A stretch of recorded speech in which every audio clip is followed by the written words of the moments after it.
Informasi selanjutnya, sambut hari jadi ke-60 tahun Kodam 9 Udayana gelar parade pasukan dan kendaraan tempur di lapangan Renon Denpasar. Dalam peringatan hari jadi, Pangdam 9 Udayana berharap masyarakat Bali tetap waspada terhadap adanya gerakan yang dapat merusak persatuan.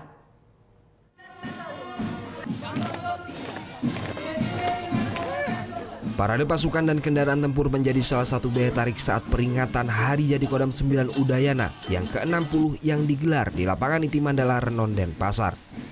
Parade yang berlangsung Jumat pagi di depan kantor Gubernur Bali ini diikuti oleh berbagai kesatuan di TNI. Puluhan kendaraan tempur juga menambah semarak peringatan Hari Jadi seperti kendaraan PJD dan Panser. Tidak hanya itu, parade juga diikuti sejumlah komponen masyarakat dan komunitas motor besar serta mobil antik. Sementara dalam apel soliditas dan kirap Pancasila, Panglima Kodam 9 Udayana Majen TNI Komarudin menjelaskan kesaktian Pancasila saat ini sedang diuji. Hal ini terlihat dari banyaknya gangguan dan ancaman yang dapat mengganggu kesatuan dan persatuan NKRI. Gangguan yang terlihat nyata adalah terorisme, intoleransi, radikalisme, dan narkoba di tengah persaingan global. Nah, kalau anak bangsa kita tidak bersatu, tidak solid, maka hambatan, ancaman, gangguan, dan tantangan itu sudah ada di depan pintu. Oleh sebab itu, soliditas, kebersamaan kita, kalau dulu disebutkan persatuan, sekarang soliditas. Untuk apa?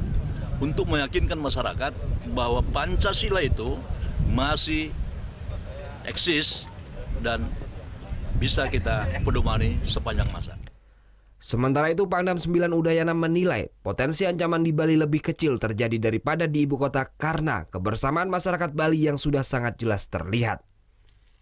Namun Bali harus mempertahankan potensi kebersamaan yang sudah ada ini dan masyarakat diimbau harus tetap waspada dan segera melaporkan kepada aparat jika ada pergerakan yang dapat merusak persatuan.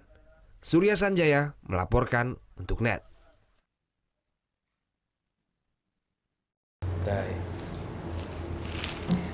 Udah selesai kan nontonnya? Nah, jadi jangan lupa buat like, komen, dan subscribe ya.